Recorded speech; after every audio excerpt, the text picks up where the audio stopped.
नमस्कार defence aspirants, एक बार फिर स्वागत है त्रिशूल डिफेंस एकेडमी के रांची ब्रांच में। जी हाँ, ये वीडियो लाइव रांची ब्रांच से रिकॉर्ड हो रही है और बड़ा खुशी मिलती है क्योंकि ब्रिगेडियर अमर नारायण सर 19 एसएसबी बोर्ड के प्रेसिडेंट, इनको बगल में जब इनके बगल में बैठो तो ऑटोमेटिकली थोड़ा हाथ पैर कांपने लगता है। सर स्वागत है आप ही के ऑफिस में। Thank you very much. So thankful to you कि आपने एसएसबी क्लासरूम से उठ के आए और वीडियो रिकॉर्ड की हमारे लिए। My pleasure. सर एक मुद्दा है, लास्ट टाइम जब मैंने वीडियोस बनाई थी तो कुछ कमेंट्स आए थे। कमेंट कुछ इस प्रकार से थे कि पीआईक्यू फॉर्म में हॉबीज और इंटरेस्ट भरना जरूरी है। मतलब एक स्टूडेंट है सर, मतलब आप एक टेक्निकली चीज समझिएगा, एक स्टूडेंट जो पढ़ाई में बहुत स्टूडियस है, 90, 94, 95% है, उसने अपने जीवन का ज्यादातर समय उस बुक्स में बिताया है। That's why he scored 94, 95%। और आज का कंपटीशन तो क्लास फर्स्ट ऑनवर्ड्स हो जाता है। मेरी डॉटर थर्ड में है और मेरी जो वाइफ है वो बिल्कुल पीछे पड़ी रहती है कि तुम्हें टॉप 3 में आना है, टॉप 3 में आना है। तो ऑब्वियसली सर, जो कैंडिडेट सिर्फ पढ़ाई कर रहा है वो बाकी कुछ नहीं कर रहा। ना उसकी कोई स्पोर्ट्स में रुचि है, ना कोई उसकी हॉबीज है, ना कोई उसके इंटरेस्ट हैं।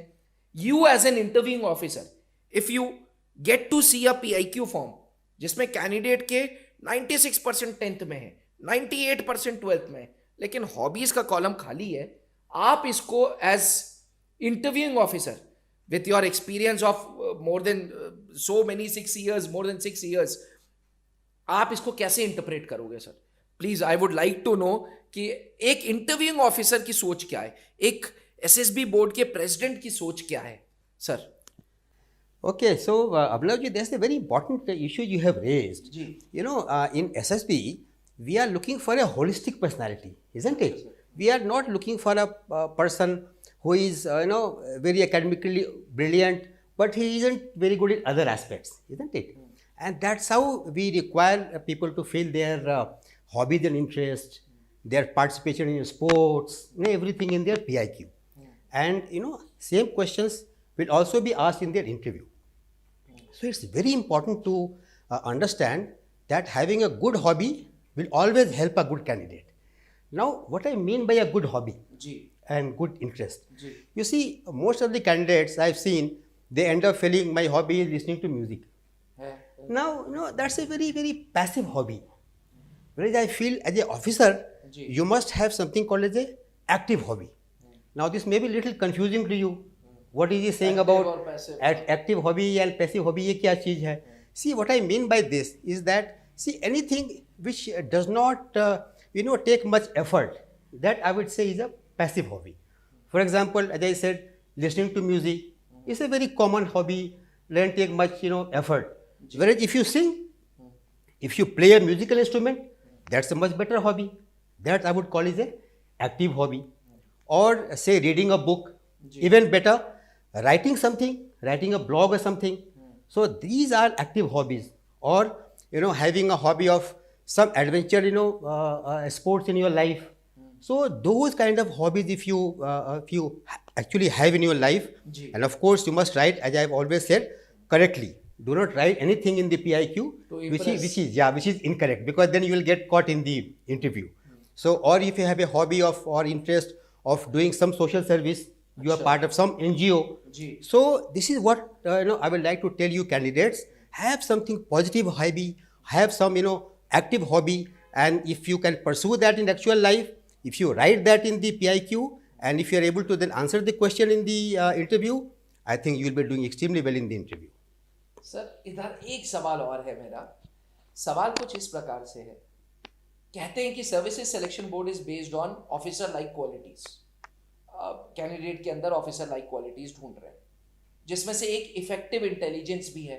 मतलब कैंडिडेट, मेरी समझ ये कहती है कि जिन कैंडिडेट्स को आप रिकमेंड करोगे वो थोड़ा बहुत इंटेलिजेंट भी होना चाहिए।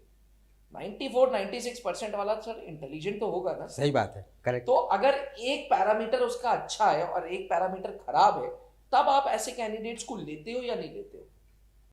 Okay, that's a very important, question again that you have asked, Abhinav. Ji See, as I was saying just some time back, that in the army or in the defense forces, in general, we are looking for a person whose personality is holistic. We are not looking for a person who is, very intellectually, very nice, but he does not have a overall personality. Please understand that he may not be a successful officer once he joins the defense forces. मतलब सिर्फ intelligence को नहीं देख रहे। नहीं दे सकते हम, because we are not looking for scientists. That person may become a very good engineer, he may go to the IIT, he may go to the DRDO and may become a very famous scientist. All of us are aware of very famous Sahab, Abdul Kalam Sahab. He was such a very fine person. So what I mean to say is that you must have a overall holistic personality. So beside being very good in academics, ji. you must have some sports in your life. You must play some outdoor sports. अच्छा। If you play only indoor games, that again may not be a very good thing for doing the SSB very well. अच्छा। And again, as I said, you must have a good and active hobbies and interests. So aim is that, as you were saying, that person example which you gave, ji. he may be very good in his effective intelligence, ji. but he may not have other qualities like being able to work in a group. सही बात। He may not have a quality of being cooperative in nature. He may not have other qualities which are required. So that's how we are saying, and that's what I emphasize here when candidates come to our Trishul Defence Academy in Ranchi, जी। that please develop a holistic personality. अच्छा। Please find some time to play some outdoor games. Please find some time to do some jogging or something so that your fitness is good. जी। Please have some active hobby like reading a novel. Please don't restrict yourself to only reading what is prescribed in your syllabus. Please do other activities, group activities like some social service. If you do all that, I am very sure that you will end up doing extremely well in the SSB. Thank you sir, thank you. Aspirants कहते हैं कि जो interviewing officer कलम चला देता है वो services selection board में वैसा ही होता है। सर ने कितने प्यारे ढंग से हमें बताया कि भाई सिर्फ इंटेलिजेंस से काम नहीं चलेगा, सिर्फ 94-96% से काम नहीं चलेगा, अल्टीमेटली एवरेज और बैलेंस बना के चलो, एक्टिव हॉबी रखो। एस्पिरेंट्स, त्रिशूल डिफेंस एकेडमी रांची ब्रांच में ब्रिगेडियर अमर नारायण सर पहली चीज एसएसबी एस्पिरेंट्स को यही बोलते हैं कि भैया थोड़ा स्पोर्ट्स खेलो, थोड़ी बहुत एक्टिव हॉबी पे काम करो। अगर आप भी फौज में एक अफसर बनना चाहते हैं और सर्विसेज सिलेक्शन बोर्ड एक बाधा है, एक हर्डल बन रही है एसएसबी इंटरव्यू, तो एसएसबी इंटरव्यू की ट्रेनिंग लीजिए सही एसएसएस से, ब्रिगेडियर अमर नारायण सर जैसे एसएसएस से, त्रिशूल डिफेंस एकेडमी रांची में। अधिक जानकारी के लिए नीचे लिखे हुए नंबर पर व्हाट्सएप करें। Thank you. जय हिंद। जय हिंद। अब डिफेंस एग्जाम क्रैक करना हुआ और भी आसान, त्रिशूल डिफेंस एकेडमी लेकर आए हैं बिल्कुल ही एडवांस लर्निंग ऐप। तो आज ही ज्वाइन करें और स्टार्ट करें अपनी ऑनलाइन क्लासेस।